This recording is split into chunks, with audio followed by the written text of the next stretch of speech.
Continuamos con la jornada de hoy.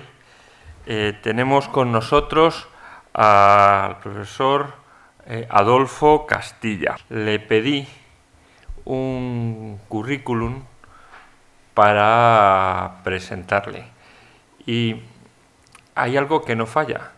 Cuanto más hay que contar, cuanto más méritos tiene el ponente, normalmente manda un currículum más breve. Este es el caso, pero además Adolfo Castilla me lo pone muy difícil porque me adjunta un currículum muy abreviado y además me añade una petición, y es que por favor no lea más que el primer párrafo. Y yo soy obediente y lo voy a hacer. Lo que es leer, solo leeré el primer párrafo.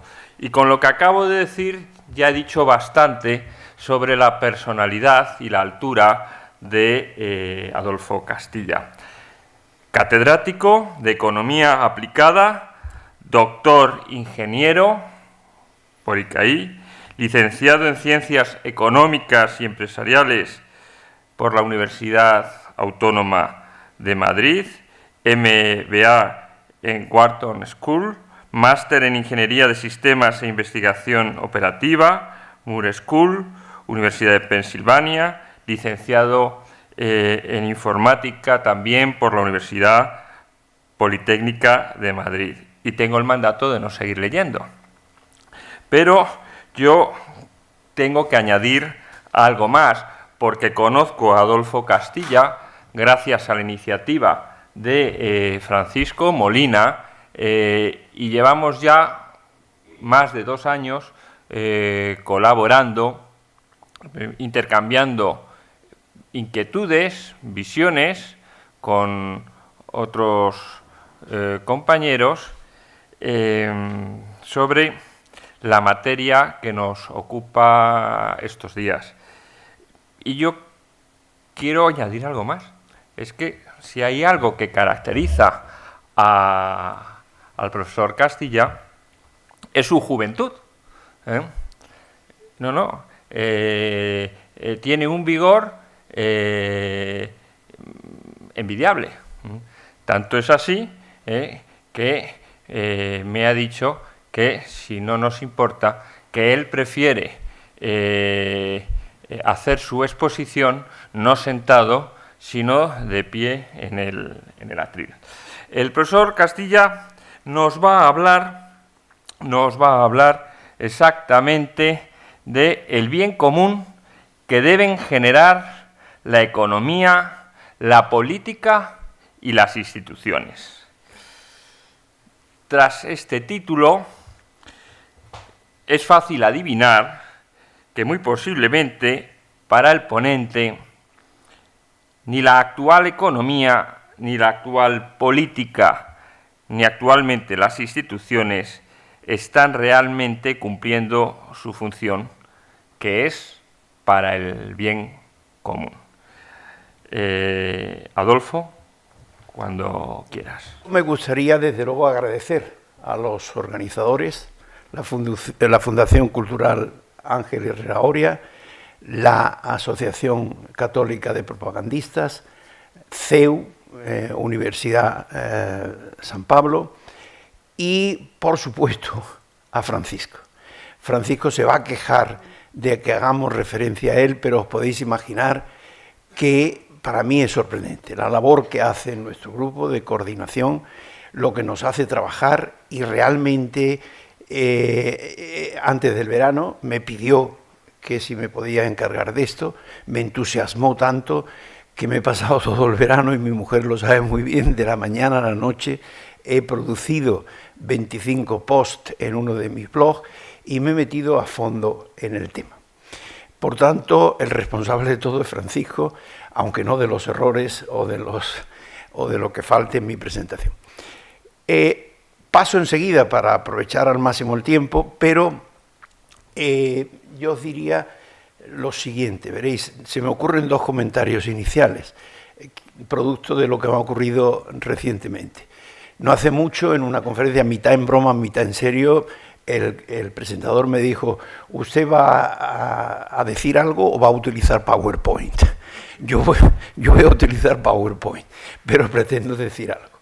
Y la segunda es de hace unos años en Inglaterra. Ya saben ustedes que los británicos son terribles para criticar a la gente. En una conferencia muy importante que venían personalidades de toda Europa, autoridades, después de la presentación de todos ellos, se levanta un señor y dice, oiga, todo lo que han dicho ustedes está en Internet, así que podían habérselo ahorrado. Gran parte de lo que digo, de lo que diré estará en Internet, sin duda, y Internet resulta un medio hoy imprescindible. Pero creo que aporto sobre lo que se encuentra en Internet, datos y otras referencias, a algunos resúmenes y algunas ideas propias. El tema es largo, fíjense ustedes, y no voy a poder desarrollarlo en toda su extensión, pero la lógica de la presentación es una idea previa del bien común, es decir, ¿qué entendemos por bien común? Se van a llevar ustedes una sorpresa enseguida. La crisis y el deterioro del bien común, nos preocupamos actualmente por el bien común porque la crisis lo ha deteriorado de forma notable. ¿Qué protecciones tenemos sobre el bien común? ¿Qué hacen nuestras sociedades para evitarlo, para corregirlo, etcétera? Alrededor de esto, saben ustedes, el deterioro del bien común no solo se ha manifestado en desempleo, en desigualdad, etcétera, se ha manifestado en algo más duro, que es lo que estamos viviendo. La ingobernabilidad del país, los independentismos, los populismos, etcétera, etcétera. Hablaremos un poco de eso. También surge una diversidad enorme de publicaciones. Aparecen poscapitalismos, posmarxismos, multitud de enfoques sobre explicación de lo que nos está ocurriendo y corrección que se pueden introducir. Luego, una gran diversidad de propuestas y trataré de hacer un resumen de ellas. Lo lógico en ese momento es que uno se pregunte, bueno, ¿y quién son responsables del deterioro del bien común? ¿Por qué las crisis se producen, las crisis tan fuertes como estas se producen en nuestros sistemas de funcionamiento? Eso nos lleva a mi propia reflexión, que es decir, vivimos en economías mixtas y en sociedades mixtas, y me gustaría desarrollar el tema un poco. La siguiente cuestión, que pasaremos por ella muy rápido, es decir, ¿se pueden producir crisis de la misma envergadura que la que hemos vivido en los últimos años? ¿Y qué cabe hacer? Y eso me lleva a mi aportación, que es hablar de un posible concepto, la sociedad del bien común. La lógica, que ya la he dicho en la introducción, pero es a qué llamamos bien común. Fíjese que como es algo abstracto, podemos definir muy bien qué entendemos por bien común y la lógica nos lleva a definirlo perfectamente bien, pero claro, uno dice, pero vamos a ver, ¿hay algún caso concreto de bien común en el mundo, en la actualidad? Y ese es un esfuerzo que voy a hacer de buscar algún país cercano al bien común. El deterioro, como he dicho, cómo de importante ha sido el deterioro. Luego, ¿cuáles han sido las consecuencias y si se puede repetir o no, como he dicho antes, quién ha sido responsable y qué se puede hacer? Repito un poco la lógica. Ay Dios, lo hago al revés. Bueno, en cuanto al bien común, la sorpresa que les anunciaba es que en estos días he hablado con muchos amigos y gente muy preparada y le he dicho que estaba trabajando sobre el bien común. Y me he sorprendido, porque la gente dice, pero bien común, ¿en qué sentido? ¿A qué te refieres? ¿Qué quieres decir? Es decir, que da un poco la impresión de que el bien común es el menos común de los bienes, como se dice, es el sentido común. Es decir, que la gente no tiene una idea muy profunda sobre qué es el bien común, aparte de que surgen desacuerdos, etcétera, etcétera.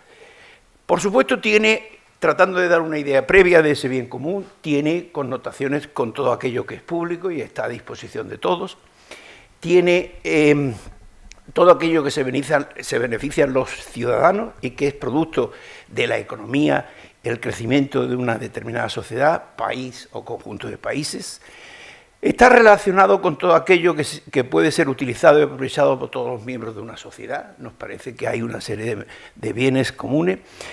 Los sistemas sociales e institucionales deben funcionar beneficiando a todos sus miembros. Tenemos la opinión de que nuestros sistemas deben beneficiar a todos sus miembros. No deben existir personas descolgadas de lo que producimos, de la riqueza que creamos, etc. Y además, las personas son objeto de dignidad, humanidad y felicidad, un término algo difícil de manejar, pero que hablaremos de él. En resumen, todos se deben beneficiar, no hablo todavía por igual, pero todos se deben beneficiar del sistema que hemos creado entre todos, y no debe haber nadie descolgada de ese sistema. Esa es la primera idea que aportamos sobre bien común. Históricamente se ha hablado de Commonwealth, hablando de una riqueza común. Se ha hablado del interés general. Con frecuencia en nuestro país, al hablar de bien común, se habla de interés general, el interés de todos, etc. La tradición cristiana habla del bonum comune, y los últimos años, como ustedes saben, los últimos años del siglo pasado, John Rawls, el filósofo americano, autor de la teoría de la justicia, ha distinguido entre lo bueno, crear un mundo material mejor, y lo justo, es decir, las condiciones para una sociedad libre y justa. En resumen, estamos hablando de todas esas dimensiones de nuestro mundo. Pero eso, decimos, que a lo largo del tiempo los hombres hemos creado las sociedades que conocemos, es decir, unos sistemas organizativos y unos sistemas de producción, y todos sabemos en qué consisten. Consisten en las democracias, consisten en la separación de poderes, consiste en la existencia de las leyes y las normas, y consisten en un sistema productivo, es decir, no nos olvidemos. Gran parte de lo que hacemos en nuestro mundo es producción de bienes y servicios. Atención al tema, porque si no esto se nos olvida. Vivimos todos de que producimos, usamos y consumimos y distribuimos. Y eso no se nos debe olvidar nunca. Si ese primer nivel no está organizado en una sociedad, es imposible que sigamos elaborando más cuestiones. El problema de nuestro mundo es que cuando la pobreza es severa, no podemos hablar de más dimensiones del bien común. Y la pobreza es severa cuando afecta de forma radical, absoluta, y además a un número importante de personas. Luego, ¿por qué la economía entra en todas estas cosas? Porque el primer nivel es la supervivencia. El primer nivel es cubrir las necesidades fisiológicas, la supervivencia, es decir, no tenemos más remedio que enfrentarnos a esa realidad. Hoy, esos sistemas producidos, que no vamos a desarrollarlos, todos los tenemos en mente, constituyen una amalgama de democracia, bienestar, capitalismo y socialismo. Yo no me gusta utilizar los sismos tradicionales porque han perdido fuerza en nuestro tiempo, pero sabemos que en nuestras sociedades conviven y es una combinación de todos ellos. De forma tal que, fíjense ustedes, es un fenómeno actual los antisistemas. Pero en los antisistemas, mi opinión es la siguiente: no puede haber nadie contra el sistema si nos referimos a la producción de bienes y servicios, a su uso y consumo y a su distribución. Puede haber antisistema del régimen bajo el que se gobierna esa situación. Es decir, puede haber antisistema en cuanto a si es una economía liberal, si es una economía de mercado, si es una economía social. En todo eso puede haber críticas, pero en lo que no puede haber críticas es en el sistema de producción. Vamos a ver, el sistema de producción, por otra parte, y como dicen la escuela austriaca, pero es de lógica total, es un sistema espontáneo y natural. Nos ha salido así a través de la historia, surge cuando el excedente de los agricultores y los ganaderos se ponían a venderlo a la orilla de los caminos, y a partir de ahí ha surgido todo lo que conocemos. De tal forma que a mí me da la impresión que si empezáramos 1000 veces la historia de la humanidad, siempre acabaríamos haciendo lo mismo. Es un sistema natural y espontáneo. Repito, yo puedo ser antiliberal, pero lo que no puedo ser antisistema en cuanto al sistema de producción. Fíjense, no sé si tenemos tiempo, pero siendo un joven ingeniero me tocó vivir una huelga terrible, impresionante, en una empresa, en una fábrica por cierto, de fabricación de cajas de cambio, una de las fábricas componentes de FASA Renault hoy, y en esa huelga, que repito fue terrible, yo entonces tenía preocupaciones intelectuales, andaba metido en grupos como el grupo que nosotros tenemos, y es curioso, en esa época muy radicalizados, muy de izquierdas, y me decían en las reuniones, tú lo que tienes que hacer como joven ingeniero es echarle arena a las máquinas. Jamás me pasó a mí por la cabeza que las ideologías pudieran llevar a que yo actuara contra el sistema productivo. El sistema productivo es inevitable. Con ese sistema productivo creamos todo lo demás. Y no se olviden, de ese sistema vivimos todos.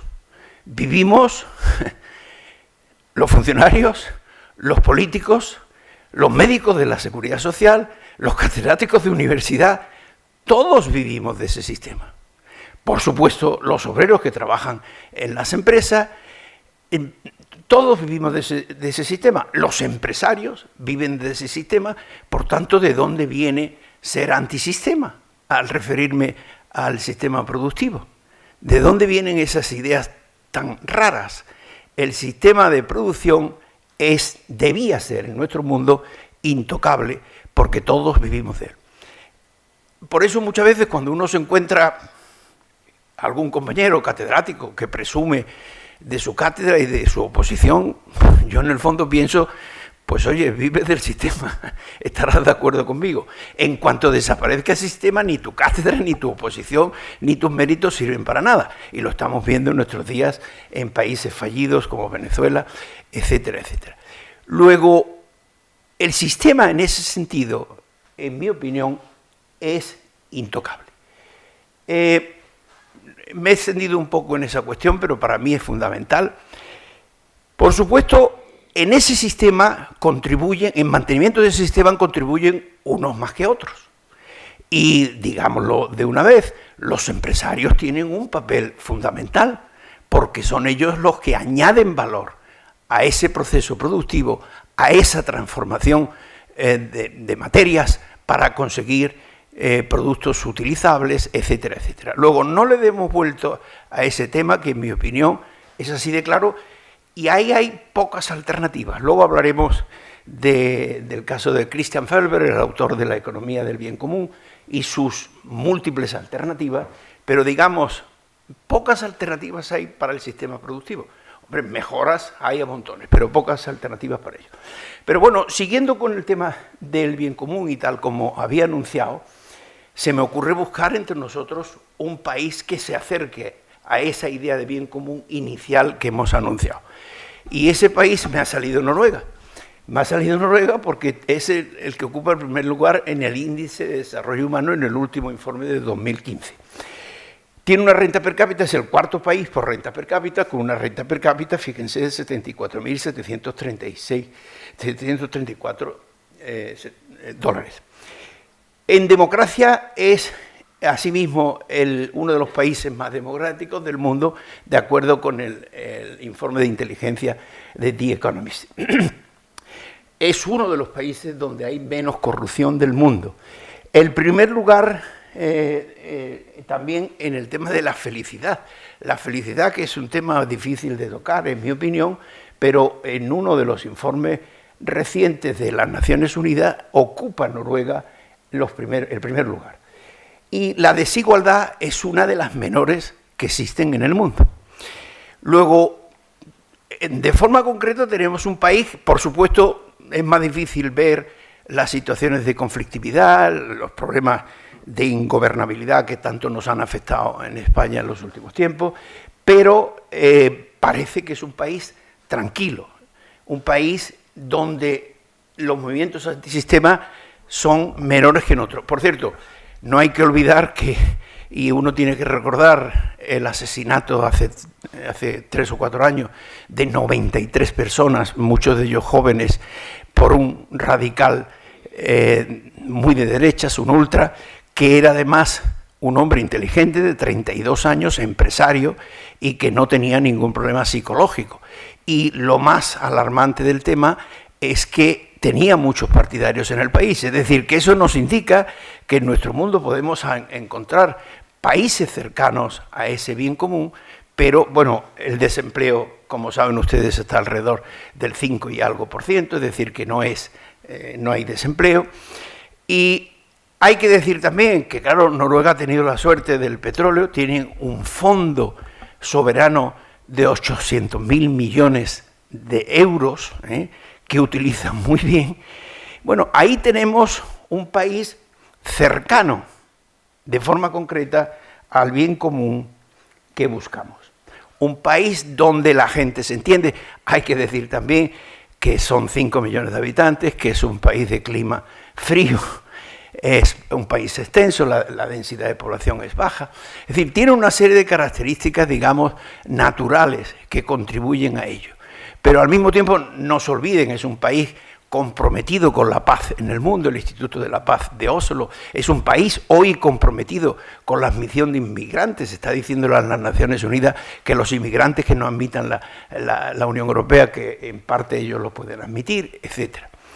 Luego, eso es de lo más cercano que encontramos de forma concreta al bien común. Va a haber otras dimensiones del bien común a las que enseguida me referiré, pero en primer lugar, un país que vive sin sobresalto. Señores, a mí personalmente me ha afectado muchísimo y me está afectando muchísimo no los independentismos, sino los populismos, la situación que tuvimos antes de las últimas elecciones, de la posibilidad de una especie de frente común. Vamos a ver, yo admito las diferencias de opiniones en nuestro mundo, en nuestras ideas, pero realmente esas cosas asustan muchísimo porque tenemos experiencias previas y digo, pero es posible que tal deterioro se haya producido en un país de la Unión Europea del siglo XXI, etcétera, etcétera. Veamos entonces por qué el deterioro. El deterioro surge, como todos sabemos, es una crisis en principio financiera que surge al final del 2007 con las hipotecas subprime. El tema está muy trillado y muy manido, lo conocen ustedes bien.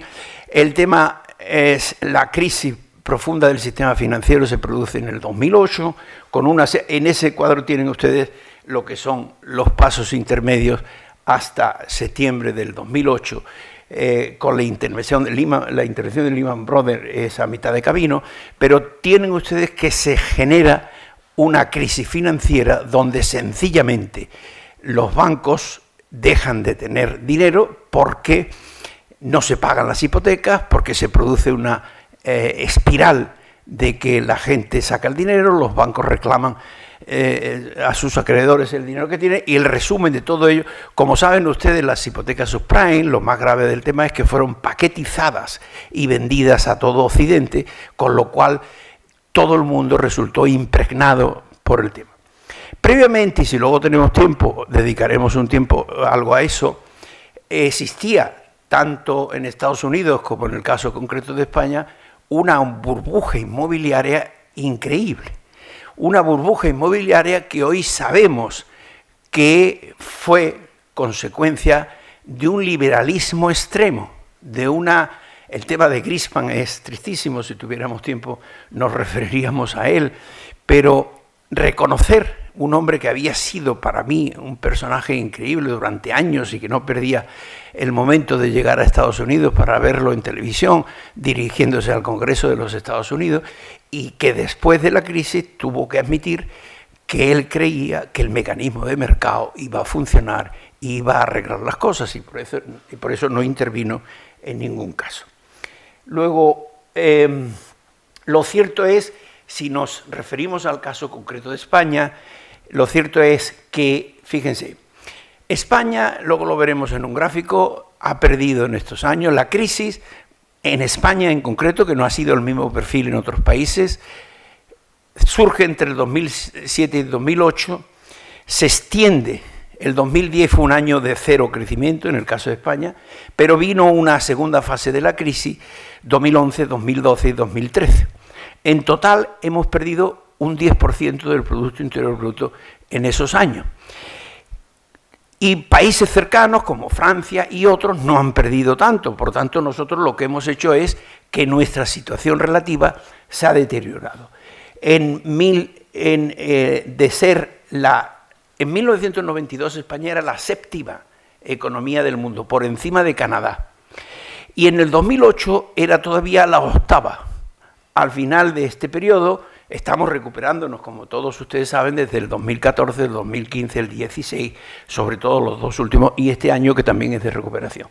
Pero en ese periodo, ese 10% nos ha hecho bajar a la posición 14 de la economía en volumen. 6 países se han puesto delante de nosotros, Brasil, Corea del Sur, Rusia, 6 países que estaban por debajo de nosotros. Lo más grave de la situación es que el deterioro ha sido muy importante. Hemos alcanzado un máximo de 25,77% de desempleo, que es una cifra de desempleo realmente increíble. Y la pobreza ha sido impresionante. 2,6 millones de españoles están en condiciones de pobreza severa. Que no se nos olvide esto, porque las estadísticas, me parece que eso supone un 5,6% de la población. Las estadísticas nos dicen, como nos hablan de promedios, como nos hablan de crecimiento en los últimos años, la pobreza, la crisis ha tenido una consecuencia de alta pobreza. El 22,3% de la población española está al borde, en el umbral de la pobreza, es decir, que hay una importante cantidad de ciudadanos españoles que tienen dificultades para vivir. La desigualdad ha subido en el país en estos años, uno de los países de la OCDE donde más ha aumentado la desigualdad. Si uno lo mide por el índice de Gini, que es un índice muy global, nosotros somos ahora mismo uno de los países donde el índice de Gini, dentro de lo que es la OCDE, y desde luego sin contar, como saben ustedes, los países anglosajones históricamente han tenido un índice de Gini muy elevado, Estados Unidos tiene un índice de Gini muy elevado, Inglaterra, Rusia y otros países. Pero pensando en Europa, la crisis ha hecho que el índice de Gini fuera de 34,5. Si miramos el de Noruega, pues debe estar en 25 o 26. Cuanto mayor es el índice de Gini, peor es la distribución, la desigualdad. Bueno, ahí tienen ustedes el perfil de lo que ha ocurrido. En términos de crecimiento, ese punto bajo es el 2009, que el crecimiento fue menos 3,6%. Increíble ese crecimiento. El 10 que fue 0, el 2010 que fue 0, y viene la segunda crisis, que no se olviden, no quiero hacer referencias políticas, pero fue bajo el gobierno de Rodríguez Zapatero, una serie de políticas erróneas que se adoptaron en ese tiempo, hicieron ese perfil de crecimiento negativo que no ha ocurrido en una mayoría de países. En Estados Unidos la recuperación se produjo en el 2010, porque la segunda crisis se ha basado sobre todo una crisis de deuda. La primera fue una crisis de burbuja inmobiliaria y burbuja financiera, pero la segunda fue, para suplir eso, hubo que poner mucho dinero en manos de los bancos, en manos de la actividad privada, y eso hizo que el endeudamiento de los países subiera, y eso hizo a su vez que el crecimiento en los siguientes años, como fue en nuestro caso, fuera negativo. El resumen es el que hemos visto. Y aquí tienen ustedes abajo el perfil en el que el máximo es 25,77% de desempleo, que es inexplicable. Fíjense, lo que ha ocurrido de forma estructural en el mundo es que la participación del capital en la actividad, en el volumen de la economía, por decirlo de alguna forma, en el Producto Interior Bruto, está creciendo desde hace tiempo y la participación del trabajo está decreciendo. Estos gráficos son para Estados Unidos, donde existen. Yo he tratado de reconstruir este gráfico para España y es muy difícil porque, fíjense ustedes, primer asunto, los salarios en el conjunto del Producto Interior Bruto, fíjense que arranca desde el 65% en 1950 y bajan de forma considerable hasta nuestros días.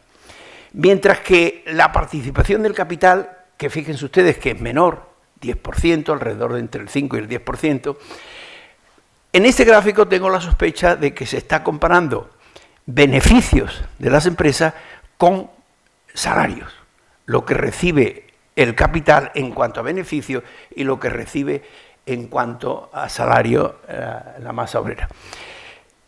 En España es curioso porque los porcentajes son rarísimos.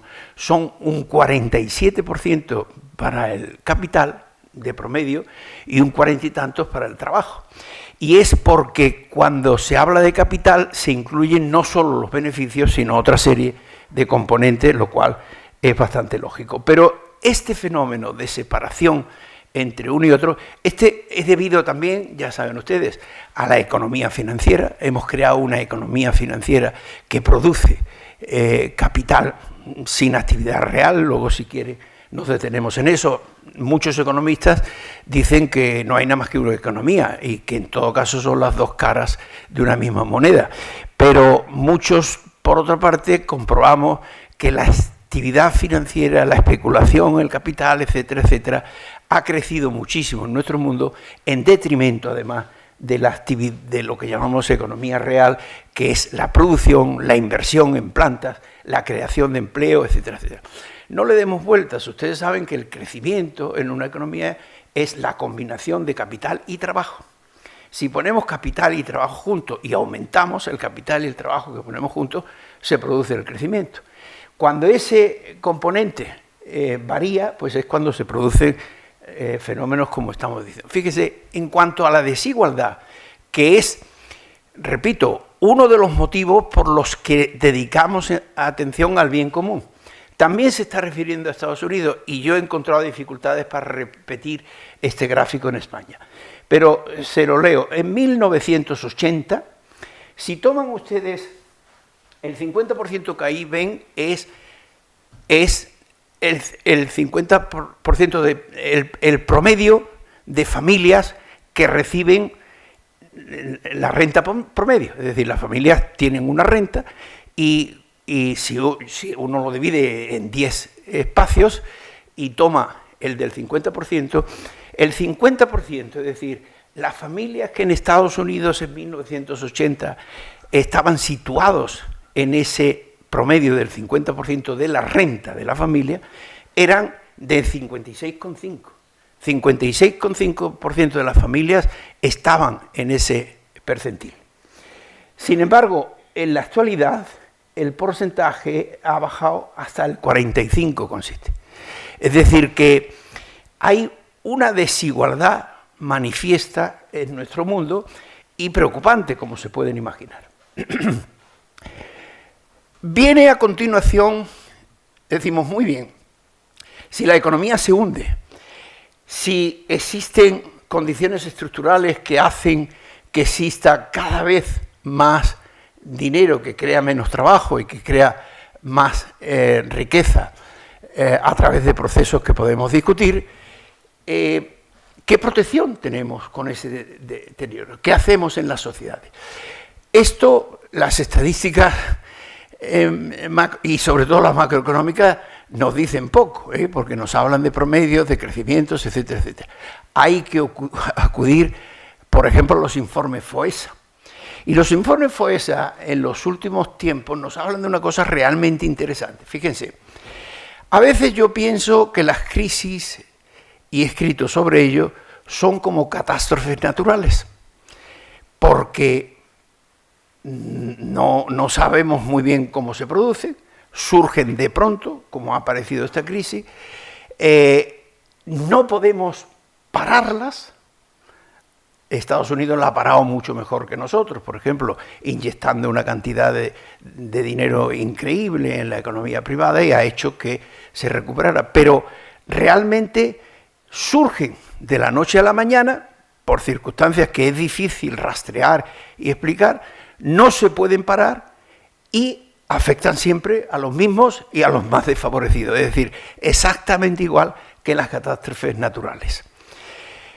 Sin embargo, creemos que no son catástrofes naturales porque proceden de cosas que ha constituido el hombre. Ahora, una vez que uno admite que se pueden producir porque se deben a fenómenos imposibles de parar, de detectar, de corregir, vienen los remedios.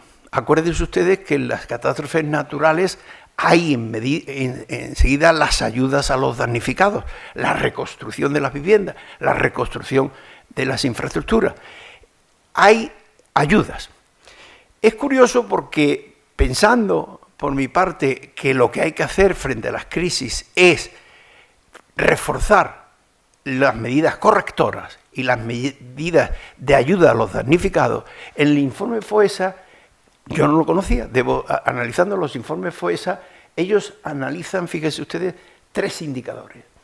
El indicador de recursos propios del hogar, el indicador de apoyo a la familia y amigos, y el indicador de apoyos formales e instituciones que ayudan a los demás. Es decir, que FOESA se fija en que en nuestro mundo hay mecanismos como estos indicadores que corrigen los problemas que nos traen consigo las crisis. Y dicen más en el último informe, 50,1% de las familias tiene hoy en día una red de protección, una red de seguridad peor que la situación precrisis. 42,3 se mantendrían igual, 76 habrían mejorado. Es decir, que ellos admiten que esos mecanismos de corrección del deterioro del bien común, a su vez han funcionado peor en los últimos tiempos. Es decir, que salimos del paso porque existen un indicador de recursos propios del hogar. ¿Cuánto puede resistir una familia donde todos los miembros se quedan sin empleo? ¿Cuánto puede resistir? ¿Cuánto tiempo puede pagar sus hipotecas? ¿Qué apoyo tienen de familiares y amigos? ¿Existe algo como eso en nuestro mundo? ¿Y qué apoyos formales de distintas instituciones que se comen? Recuerdo que, como yo no había dicho, me acuerdo, en los años, los que llevaron años del hambre después de la guerra civil, que existían, sobre todo en los pueblos, eran muy claros, los comedores sociales, donde un gran número de personas iban a comer a esos comedores sociales. Creo que todos han visto la cantidad de comedores sociales que hay en España, en Madrid en concreto, y en barrios como Argüelles. Hay comedores sociales que todos los días dan de comer a personas que no pueden hacerlo. Bueno, con esa situación de deterioro, todo eso, desempleo, pobreza, desigualdad, es un deterioro clarísimo del bien común. El bien común podemos construirlo si estamos sobreviviendo bien, si hemos resuelto la fase de supervivencia y empezamos a construir algo más de lo que debe ser el bien común, a lo que me referiré enseguida. Pero no es extraño que surjan multitud de críticas, de opiniones, de reformas, de cambios en nuestro sistema. La lista es impresionante. Decía al principio lo de Internet, pero con humildad, pero honestamente, más de 50 libros actuales todos están en mi despacho sobre estos temas. Desde el bien conocido Economía del Bien Común de Christian Felber, al que debemos dedicarle algún tiempo, hasta el propio, con el mismo título, de Jean Tirole, hasta el Saving Capitalism de Robert Reich.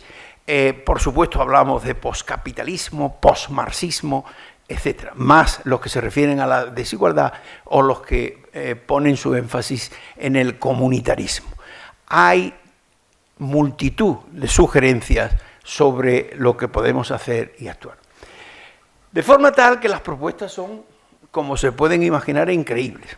Cambio de sistema, cambio total de sistema. No sabemos, ya he dicho mi opinión sobre el sistema.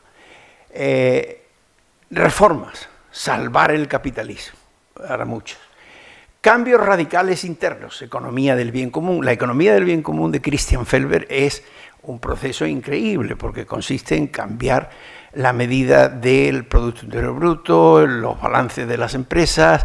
Ellos hablan de balance del bien común, producción para el bien común, etcétera, etcétera. Y como saben ustedes, es un movimiento que está extendiéndose por todo el mundo. En España hay una serie de grupos de ayuntamientos por el bien común que se reúnen periódicamente siguiendo las directrices de Christian Felber. Christian Felber, en algún artículo mío lo he dicho, uno de sus capítulos le llama tapas. Él es un austriaco que vivió en Madrid y debe conocer bastante bien nuestro país.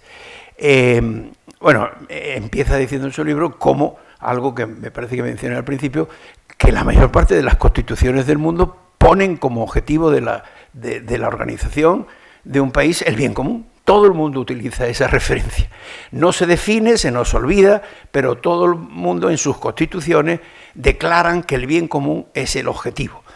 Y se refieren a la vida en sociedad, la vida armoniosa de unos con otros, etcétera, etcétera.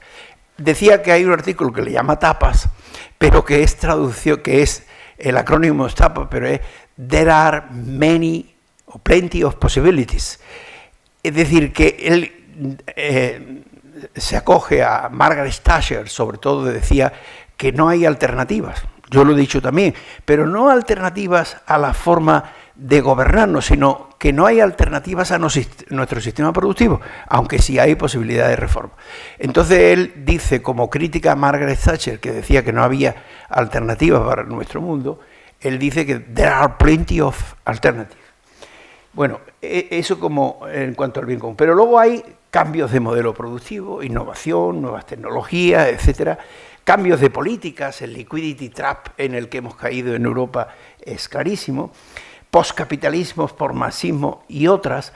Y allí tienen ustedes una lista de perspectivas que yo he identificado sobre lo que se puede hacer en nuestro mundo y que para una gran cantidad de ellos hay autores que explican y que predican lo que se debe hacer.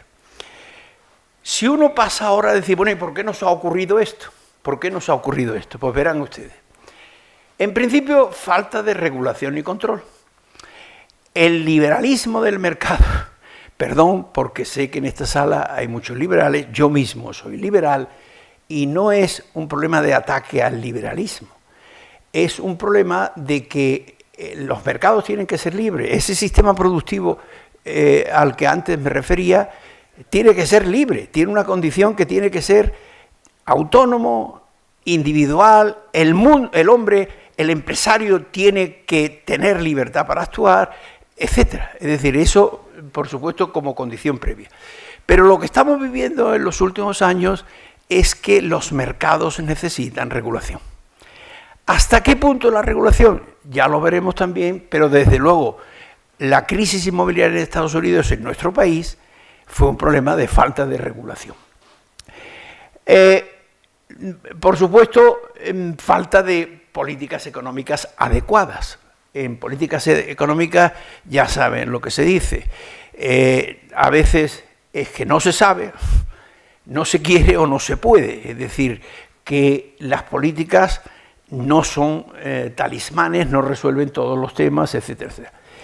Falta de valores, por supuesto, no lo olvidemos. La fraternidad, la honestidad, la responsabilidad, insistiremos después de ello. ¿Quién ha dicho por qué se nos olvida esa cuestión? Si esa cuestión es fundamental, el mundo creemos hoy que no puede funcionar sin una capa de valores que sustente todo lo demás. Y ideologías e ideas perniciosas. Es decir, que es un cúmulo de circunstancias que se dan en nuestro mundo. En nuestro mundo, que al final es una mezcla de liberalismo, de utilitarismo, no lo olvidemos, y de libertad del individuo, etcétera, combinado con medidas correctoras, medidas del estado de bienestar, a las que enseguida nos vamos a referir, pero esa combinación de esas dos cosas, a lo que llamamos economía mixta y sociedad mixta, de vez en cuando se desequilibra. De vez en cuando se desequilibra y nos ocurre lo que hemos visto en estos tiempos. Precisamente eso me lleva a decir una especie de historia del bien común. Cómo el bien común ha surgido entre nosotros. No voy a insistir en esto aquí, pero gran parte de la responsabilidad de que el bien común sea algo importante en nuestro mundo se refiere a la Iglesia Católica. Perdón, aquí no es necesario que haga eso y no soy yo muy partidario. Uno se ha acostumbrado a vivir en un mundo laico y no soy muy partidario de hacer sermones, pero es curioso. La idea de bien común, la doctrina social de la Iglesia recoge la mayor parte de los elementos del bien común como yo lo concibo en esta actualidad. Y es curioso porque algunos autores hablan de una moral y una ética surgida de la sociedad y como coletilla ponen, aunque algunas religiones ya coincidan con lo que nosotros opinamos. ¿Ven lo que quiero decir? Bueno, antes el bien común es una tradición en la Iglesia Católica, es un proceso largo, pero en un momento determinado, a mediados del siglo pasado, surge la idea del estado del bienestar, del welfare state, y surge la necesidad de introducir una serie de mejoras en el aspecto social de la sociedad.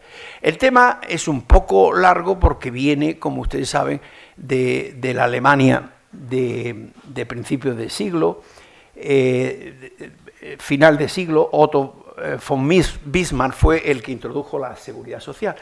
Es decir, se dio cuenta que nuestras sociedades necesitaban unos seguros de vejez, seguros de desempleo, seguros, es decir, de enfermedad. Se dio cuenta que no podíamos vivir sin esas condiciones. Yo he oído a personas decirme que antes de la guerra en España los viejos se morían en las calles, no existía tal cosa como la seguridad social que tenemos hoy. Fue Otto von Bismarck el que lo introdujo los sistemas de seguridad social y curiosamente los introdujo como reacción para calmar a los obreros en Alemania, que estaban adquiriendo mucha fuerza. Él trató de destrozar los sindicatos y como reacción les dio los sistemas de seguridad social que han funcionado muy bien.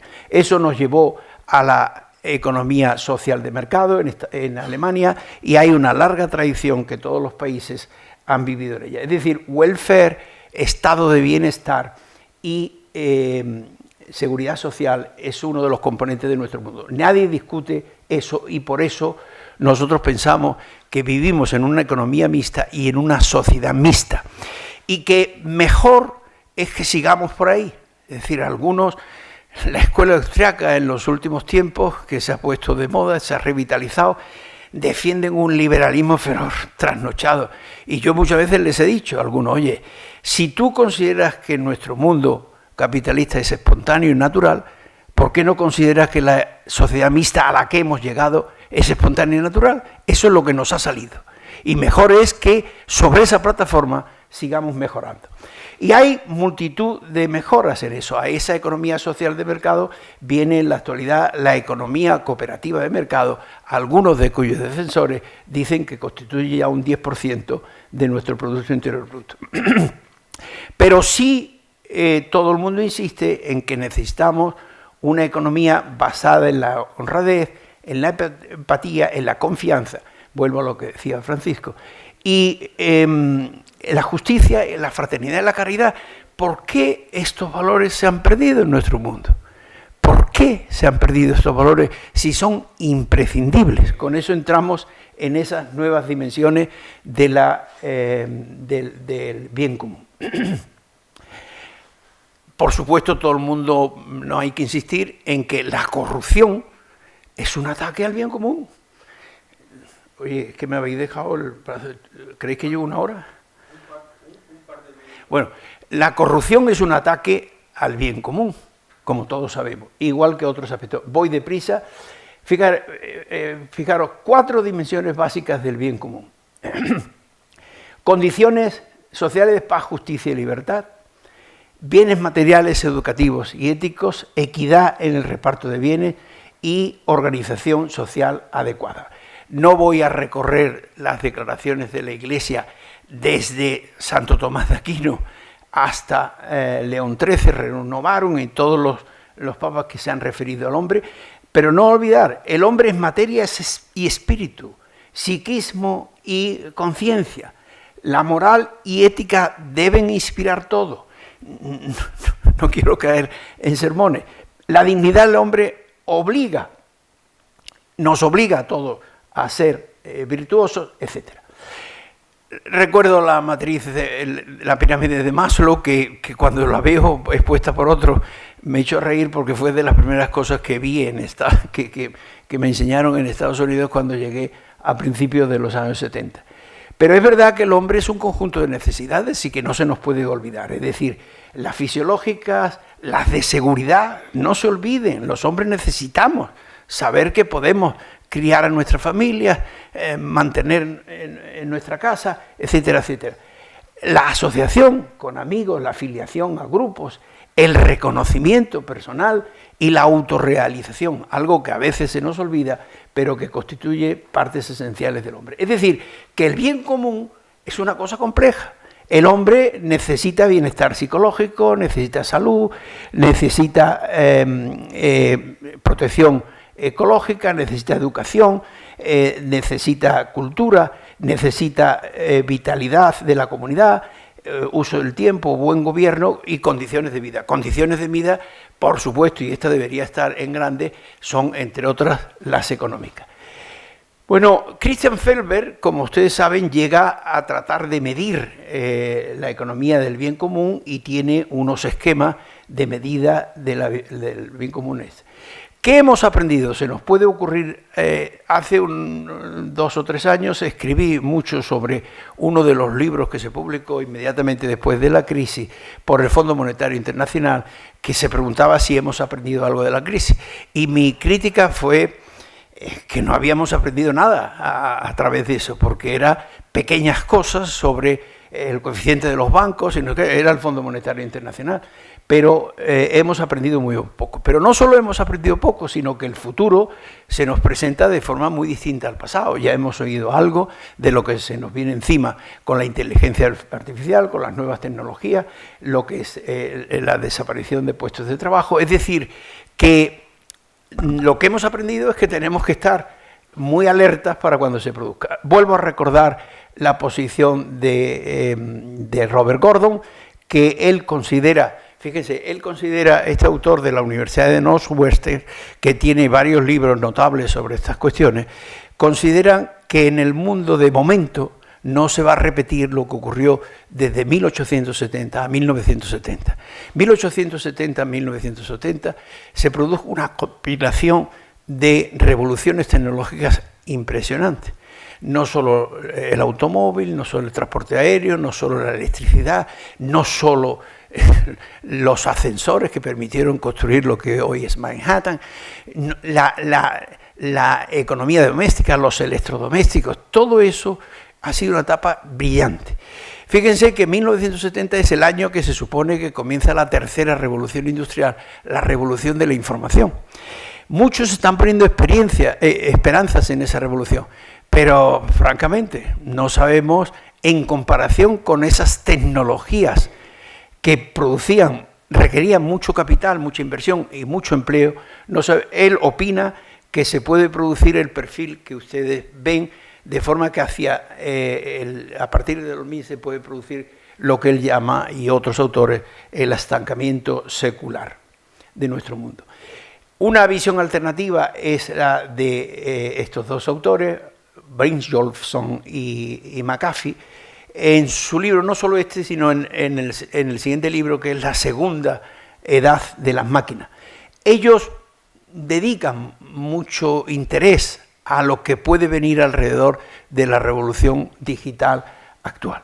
Termino, Francisco y Juan Pablo, diciendo lo siguiente. A mí se me ocurre, fíjense, en los últimos tiempos se habla mucho y hay muchos autores que insisten en la importancia de la sociedad civil, en que la sociedad civil empiece a tener más papel de lo que tiene.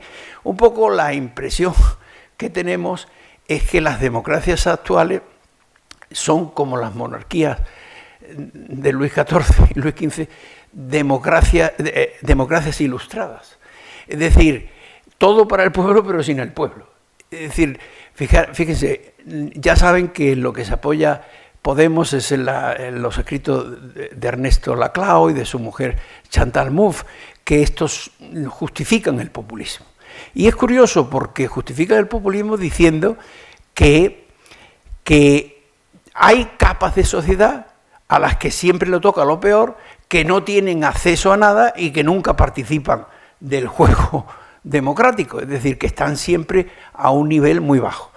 Puede ser que porque no estén preparadas, por lo que sea, pero realmente, dice, esto no es lógico. No es lógico. Esas capas y esos populismos, fíjense, no son de derecha ni de izquierda. Por supuesto, todos han trascendido.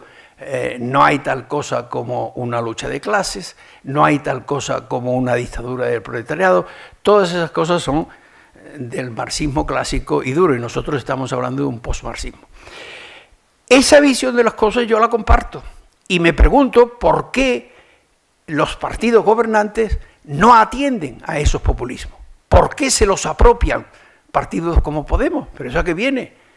En algún momento en las campañas, en fin, no utilizo nombre, pero Pablo Iglesias decía, porque los pobres, porque los desempleados, porque todos esos son nuestros. Pero ¿cómo vuestros? ¿Y por qué no son míos? Yo me siento tan sensibilizado ante esas personas que tienen dificultades como tú o más. Por tanto, mi recomendación es que los partidos que siguen gobernando presten atención a los populismos y los asuman en su seno, teniendo en cuenta que no son ni de izquierda ni de derecha, son gente que reclama un papel. Por supuesto, Ernesto Laclau y su mujer tal se equivocan cuando después de identificar bien el fenómeno, dicen que esos grupos necesitan la hegemonía. Mira usted, la hegemonía es otra cosa, ni por porcentaje, ni por capacidad, ni por tal podéis tener la hegemonía de un país, que es lo que está pasando en Venezuela. Venezuela es típico, un grupo pequeño y reducido, sin preparación ninguna, que quiere la hegemonía del pueblo. Ante eso, mi recomendación, y termino, Francisco y Juan Pablo, es esta. Yo creo, fijaros, se habla hoy de economía del bien común, de sociedad del bienestar, y le damos vueltas a esas cuestiones. Y se habla liberalismo e intervencionismo como dos posturas enfrentadas. Y, por cierto, mucha gente utiliza esas cuestiones como reacción. Tiene gracia, en nuestro propio grupo lo hemos hablado. No, es que yo me siento liberal porque hay mucho intervencionismo del Estado. Bueno, vamos a ver, tú puedes decir eso en un momento determinado, pero lo que nos interesa es cómo nos organizamos. Mi propuesta es que hablemos de una sociedad del bien común en la que la sociedad civil tenga un papel relevante y que sea, fíjese, combinación de una economía liberal regulada, de un estado del bienestar controlado, porque también el estado de bienestar nos lleva a la deuda pública, se exagera, etc. De una economía del bien común en la línea de Christian Felber y eso, pero aceptada, y de una sociedad civil para la convivencia ordenada. Fíjense ustedes los adjetivos de cada una de ellas: regulada, controlada, aceptada y ordenada. ¿A qué hacen referencia esas cuestiones? A responsabilidad. Resulta que necesitamos más responsabilidad de todos en el mundo. El mundo lleva mucho tiempo en caída libre. Recordemos, la responsabilidad de todos de construir el mundo no ha desaparecido. Por tanto, esta es, como conclusión, mi recomendación. Muchas gracias.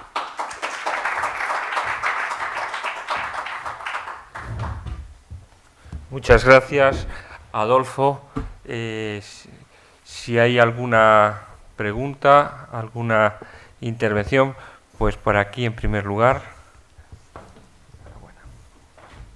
Adolfo, yo quería primero felicitarte porque me parece que has hecho una presentación magnífica, porque es muy importante que sepamos de dónde viene el problema para poderle encontrar solución. Yo pensando un poco en lo que decías y en alguna conversación que hemos tenido, me parece que hay un fondo de todo esto, lo has expresado muy bien, la falta, yo creo que nosotros como somos cristianos y católicos lo podemos decir como lo has dicho tú, en general la sociedad habla de falta de valores, es exactamente lo mismo, estamos hablando de lo mismo. Yo creo que el problema está que como consecuencia de esa falta de valores, y siendo el liberalismo evidentemente, o para mí desde luego, el punto de partida, sin embargo, ese liberalismo incontrolado ha llevado a una filosofía que quizás se define en castellano, hoy día existe una palabra que se dice mucho, que es pillar, dice, en definitiva, un verso, que es el tucach, ¿no? Dice, coge el dinero y corre, así en términos sencillos. O sea, se ha creado una civilización de vamos a ver cómo nos llevamos el dinero y todo está pensado desde ese punto de vista. Entonces, todo lo demás viene después, ya como consecuencia de eso pasa todo. Y hay que ir a lo que has planteado al final, a esos cuatro elementos, porque si no, yo creo que tenemos un porvenir muy negro. Lo que pasa es que esto se va a basar en la buena voluntad, porque en otras épocas existía una cosa que también algunos autores llamaban el freno de la religión, que es una palabra muy desafortunada, pero que se utilizaba. Y claro, es que si quitamos esa visión religiosa o visión de valores, es complicado obligar a la gente a hacer eso, porque esto nos autoimponíamos esto, mientras que ahora resulta que va a tener que ser una cosa casi filantrópica, o sea, el comportarse de esa manera y no ir por la vía de coge el dinero y corre, requiere una visión filantrópica. Yo creo que es una visión filantrópica absolutamente necesaria, porque en otro caso es el suicidio. Sí, yo creo que es oportunísimo lo que dice Ricardo Molina. Veréis, por supuesto, es decir, la ventaja de la Iglesia es que lo que predica para nuestro mundo en este momento está justificado por la existencia de Dios y por una nueva, otra vida posterior a la. Luego, eso lo facilita. Sin embargo, tenemos que acostumbrarnos a que los que creamos en ese proceso, por supuesto, estamos obligados, y los que no crean, me he referido al caso, hay un librito por ahí muy interesante de Victoria Camps y este amigo mío, que claro se me olvida siempre el nombre, en el que hablan del interés común, del interés general. El interés general sería otro nombre alternativo al bien común. Y el interés general, ellos hablan de una moral laica y de una ética laica surgida de nuestras sociedades, que los hombres, la organización que tenemos y con las instituciones que tenemos, generemos esa moral que es imprescindible para el funcionamiento de nuestro mundo. Y tiene gracia porque dicen, es verdad que esa moral en la que explican, la que anuncian, en la que tienen y la que han predicado siempre algunas religiones, no hacen referencia ni a la religión católica ni nada. Pero bueno, eso es lo de menos, lo demás es que se necesitan. Luego ahí hay una combinación de ellas. Yo creo, eso por un lado, pero por otro es absolutamente imprescindible. Si no construimos un mundo en el que la corrupción sea mínima, en la que la explotación sea mínima, en que pues tendremos todas las crisis que quieran venir, ¿no? Serán desastres naturales, como decía. Javier, por favor. Muchas gracias. Bueno, en primer lugar, gracias por sus palabras, son García Garrido. Yo quería hacerle una pregunta. qué estamos haciendo mal cuando resulta que tenemos un sistema y unas instituciones creadas ya desde hace unas cuantas décadas, que además están creadas por la socialdemocracia y la democracia cristiana básicamente, que además coinciden totalmente con los últimos criterios que usted ha hablado, regulación, bien común, interés general, etcétera, que es la Unión Europea. Y resulta que tenemos estos mecanismos, los europeos no estamos haciendo buen uso de ese mecanismo, y sin embargo parece que estamos, como bien ha descrito, intentando buscar nuevas fórmulas a ese bien común, cuando realmente tenemos un mecanismo que está funcionando, que tenemos además una serie de recursos que eran impensables, como usted bien sabe, hace 50, 60 años, y sin embargo me da la sensación de que fuera de estas fórmulas, insisto, pues no hay una alternativa. ¿No cree que sería mejor explotar bien este mecanismo que tenemos en marcha y fomentar, muy bien ha dicho además, volver a la ideología y pensar que precisamente fueron cristianos, socialdemócratas y liberales, o ciertos sectores de los liberales que pusieron precisamente una oferta marginal? Sí. Bueno, yo personalmente a estas alturas de mi vida me reconozco conservador, es decir, no pienso nunca en que el sistema que tanto nos ha costado construir se pueda destrozar de la noche a la mañana. Y dentro de ese sistema me refiero a la Unión Europea. Por eso a mí me parece increíble lo que está ocurriendo en Cataluña, cuando digo, pero bueno, si estamos tratando de unirnos por arriba, alguien empieza a deshilacharnos por abajo, ¿quién entiende esto, no? Ahora, ¿qué faltaría en la Unión Europea? En la Unión Europea le faltarían las dimensiones de... O sea, la Unión Europea es un órgano supranacional, las instituciones de la Unión Europea, con una visión muy liberal de la economía, con una aceptación de la sociedad del bienestar clara, y la sociedad del bienestar es, como has dicho, cristiano-demócrata y es socialdemócrata. Por cierto, hubiera sido muy interesante, que me ha tocado analizarlo, el estado social de mercado de Alemania, que es realmente una construcción realmente notable, ¿no? La escuela de Friburgo y todos los grandes autores que hablaron sobre eso, etc. Entonces yo digo, a la Unión Europea le faltaría quizá alguna de las dimensiones, hacer un mayor uso de la sociedad civil, y decir esto es muy fácil, pero ponerlo en marcha es muy difícil, porque claro, hacer uso de la sociedad civil no es montar asambleas, bueno, los movimientos asamblearios es la locura más grande que se puede imaginar. Por tanto, yo lo que creo es que tendríamos que seguir profundizando en la Unión Europea y reformar y mejorar todo lo que sea necesario. No hay como futuro nada mejor que seguir con ese proyecto de construcción. Los hombres avanzan cuando tienen un proyecto que culminar, que hacer y tal. Deberíamos que fuera el proyecto de los europeos. Aunque ya saben, hay unas críticas terribles a la Unión Europea, hay unos ataques ahora mismo, el ataque al euro y las dudas sobre su supervivencia es terrible. Algo de importancia en Cataluña podría destruir toda Europa, en mi opinión, pero clarísimo, vamos. Luego, ¿qué hacemos? Construir Europa como proyecto. Por cierto, en el último libro de George Stiglitz sobre el euro, asistí a un debate muy interesante entre Stiglitz y Almunia. Almunia hizo un papel fenomenal. Cuando Stiglitz comentaba que el euro era imposible, que Europa no era una zona óptima de moneda única, cuando comentaba todas esas cosas, Almunia le contesta, mire usted, es que el euro y toda Europa es un proyecto en construcción. Estamos construyendo Europa y estamos construyendo el euro. Podemos seguir construyéndolo o abandonarlo.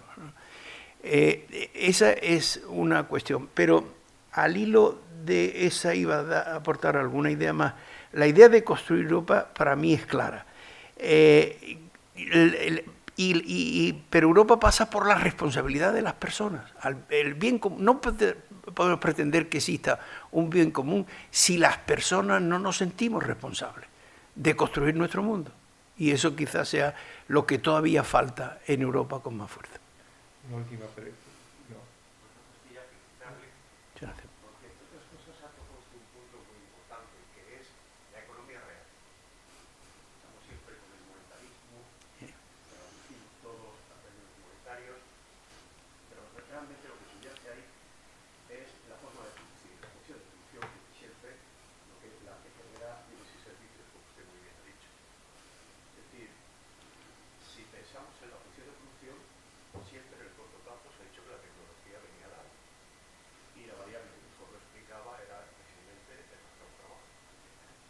Pero luego resulta que la tecnología no viene dada a los cambios que se están produciendo. Pues el mundo cambia. Consecuentemente, creo que ahí es la esfera de la producción es un estadio que debe ser estudiado en profundidad. Los avances, los gastos en I+D, etcétera, etcétera, cómo se hace, cómo no se hace y qué contribuye a eso. La segunda idea que creo que le he cogido, por lo cual también le felicito, es la crisis, perdón, la gran recesión que se produce del 2009 al 2015 y se la cierra por decreto o por lo dice un periódico. En el libro que usted ha mencionado de Stevie, La gran recesión, él llega a una conclusión, si no entiendo mal o lo he leído mal, que dice que las desigualdades económicas generan desigualdades políticas. Y a su vez, las desigualdades políticas generan desigualdades económicas. Eso genera un ciclo vicioso, que consecuentemente, si no hay un paso adelante de construcción de algo, va a ser muy difícil salir, porque la recesión económica que se produce a través de la crisis financiera en los años iniciales, alguien lo sitúa más anterior al 2006, intervalo 2006-2008, la crisis que realmente, y hacia ahí yo creo que es, como usted lo ha aportado, es la crisis de valores, del bien hacer, de lo bien hecho, de la solidaridad. Y consecuentemente es impensable una sociedad que va en un parámetro de bienestar, precisamente lo que ha generado es pobreza. Y que esa pobreza además se ensaña con las personas más débiles, los niños. Hay niños, personas de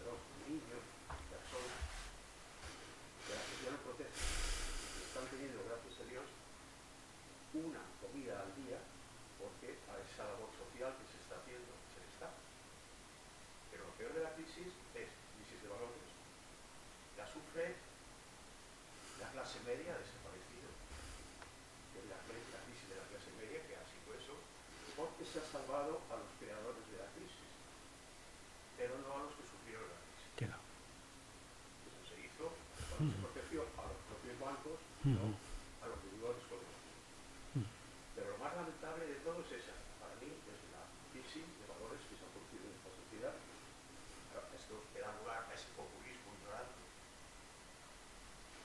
que dice que son antisistemas, y esa es su gran contradicción. El sistema capitalista, Engels ya lo la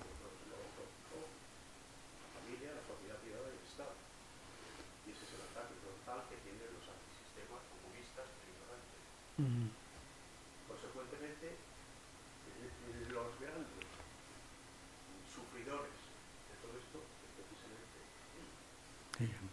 Es decir, si Europa crea una Europa de los ciudadanos, que se les tenga en cuenta, donde el euro no sea el imperio monetario que lo domina todo, a lo mejor esa redistribución de la renta que tiene que existir en una sociedad que busque el bien común, pues quizás estemos un poco paliando las brechas que se han generado en esta gran recesión. Por eso quiero felicitarle precisamente, porque ha puesto usted el dedo en la llaga, no de lo puramente económico, sino del aspecto social, de que los que más lo sufren son más a los que tenemos que proteger. No me he referido mucho, pero recuerdo que los últimos datos nos dicen que 8.500 niños mueren diariamente de necesidad, de hambre, en el mundo, estamos hablando del mundo. En el mundo, 1.500 millones de personas viven con $1,9 al día, 800 me parece y 1.500 con algo más. Es decir, eso se nos olvida continuamente. Y en nuestro país pues no he querido entrar en esos detalles porque mucha gente, es curioso, en los últimos tiempos en otros grupos he hablado de estas cosas y se me ha respondido diciendo, no me creo, ese 22,3% el umbral de la pobreza no es cierto. Digo, bueno, pues entonces yo tampoco me creo que estamos creciendo al 3,2% del Producto Interior Bruto. Es decir, que aquí vienen esas segundas comentarios del tema, o algo peor, personas que cuando le hablas de la pobreza en el mundo te dicen, en África se ha muerto siempre la gente de hambre y no ha pasado nada. Entonces ¿de qué mundo, de qué estamos hablando? ¿Podemos vivir así en un mundo? Pero hay un comentario unido al tema. Está claro, el crecimiento que hemos visto que es imprescindible.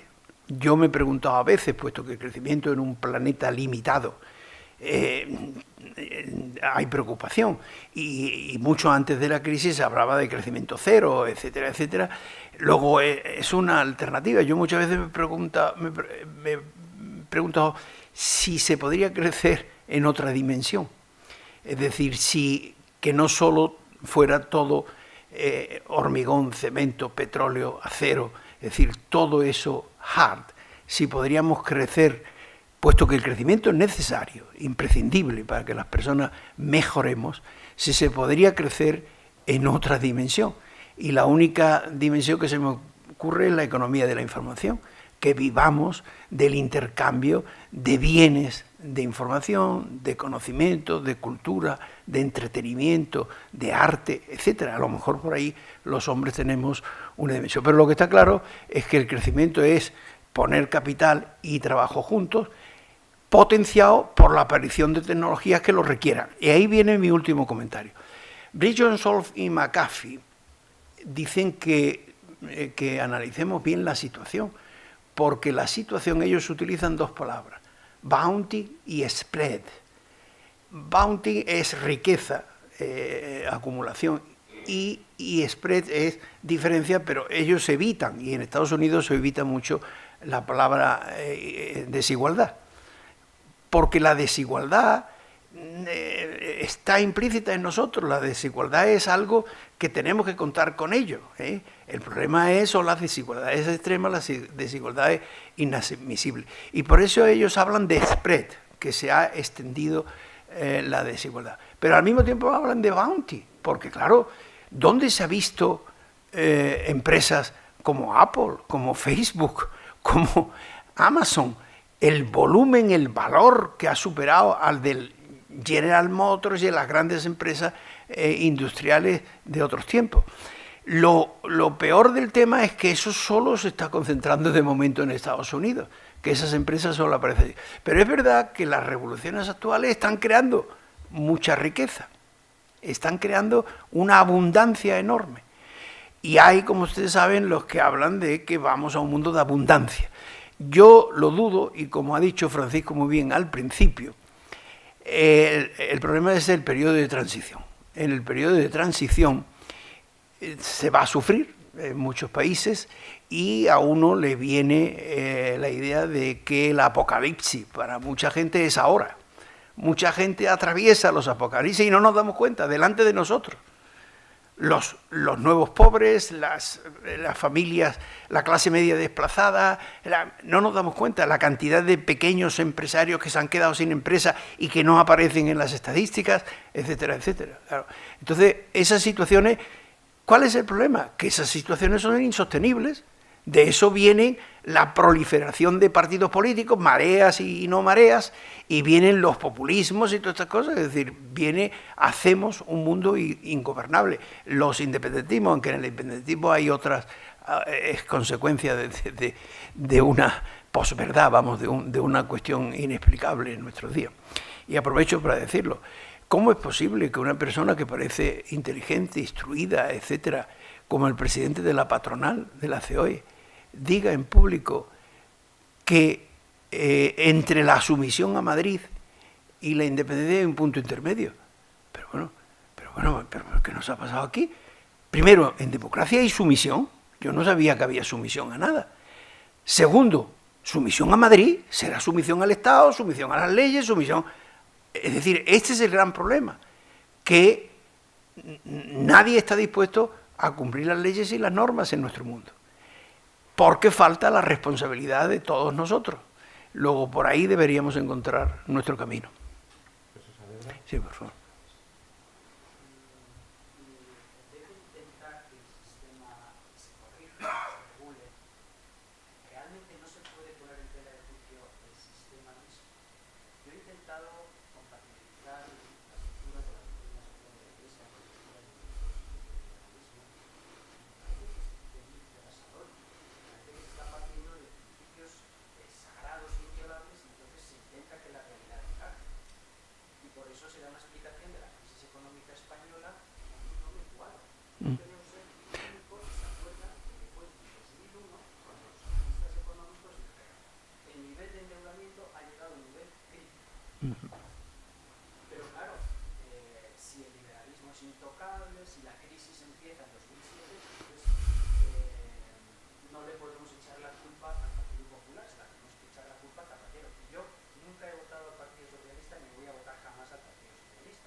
No, buenos comentarios.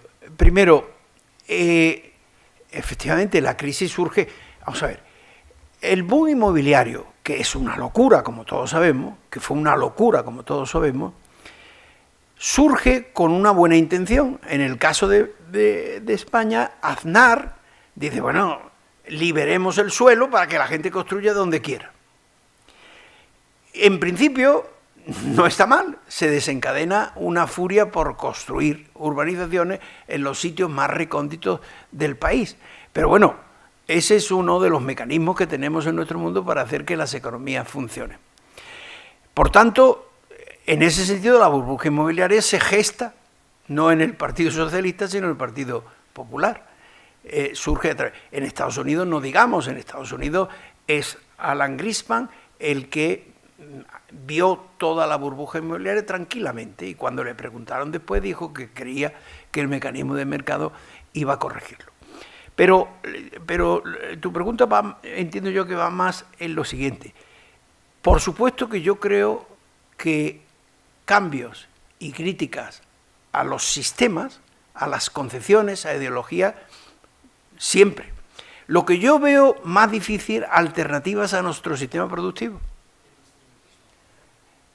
Bueno, reforma sí, pero el hecho de que vivimos de la aportación de valor, de que necesitamos invertir, de que necesitamos desarrollar tecnología, que es la que nos permite el crecimiento a largo plazo, eso es inevitable. Eso yo personalmente...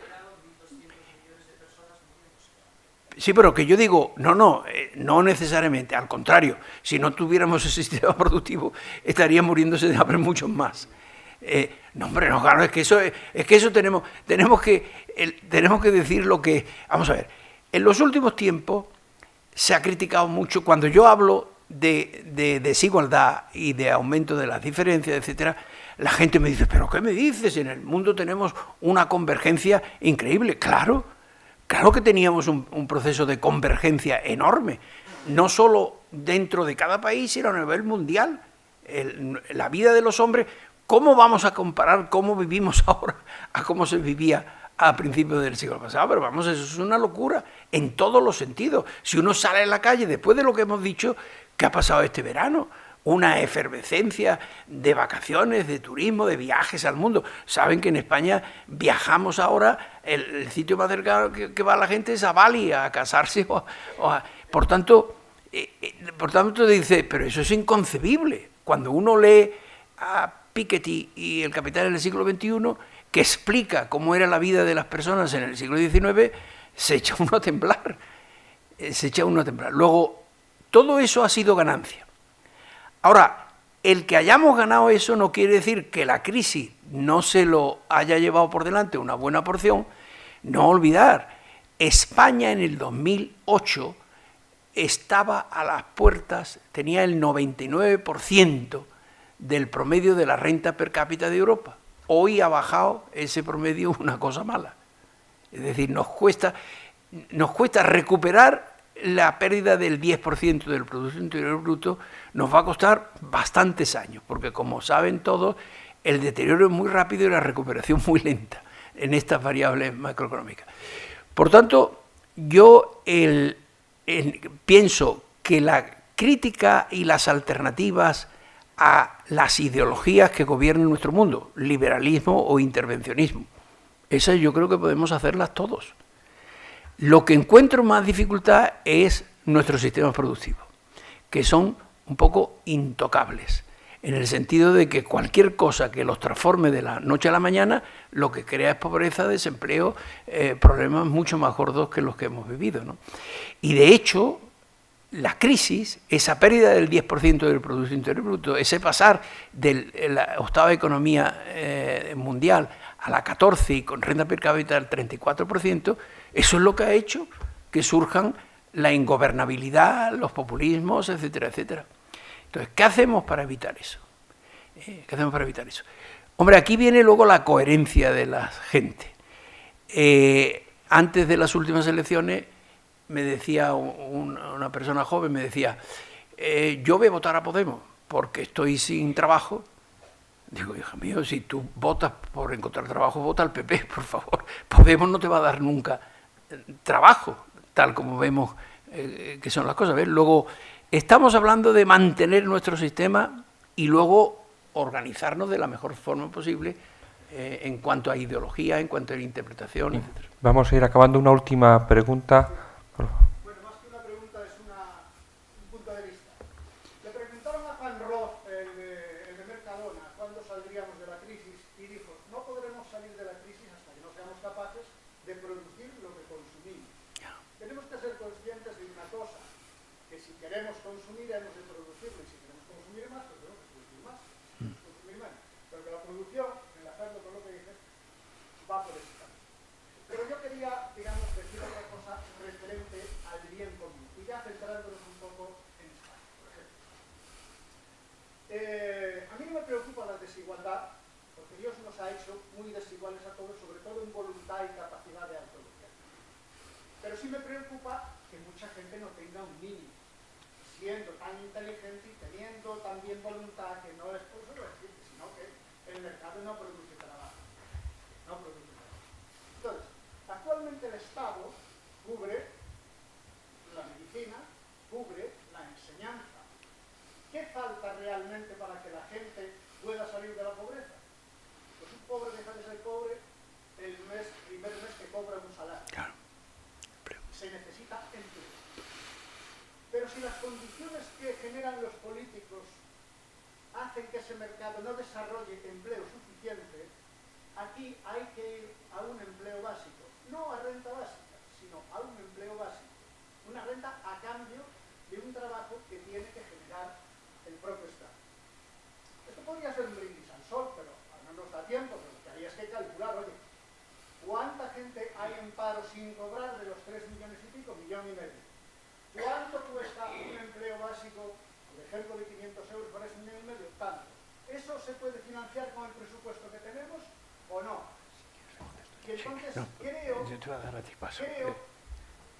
que con la evolución que lleva, digamos, la robotización de los medios de producción, el tema del paro va a ser cada día más. Y las personas no necesitan solo una renta como los animales, digamos, un poco comer y ponernos al sol. No. El trabajo es un medio de realización y entonces hay que generar lo que se llamaría un empleo básico para todo el mundo que no tenga trabajo. No puede ser igualmente pagado que el otro, es imposible. Y creo que esto lo debe desarrollar un pensamiento social cristiano. Yo no soy liberal, pero estoy a favor, digamos, del libre mercado como medio de producción. Aquí no hay más.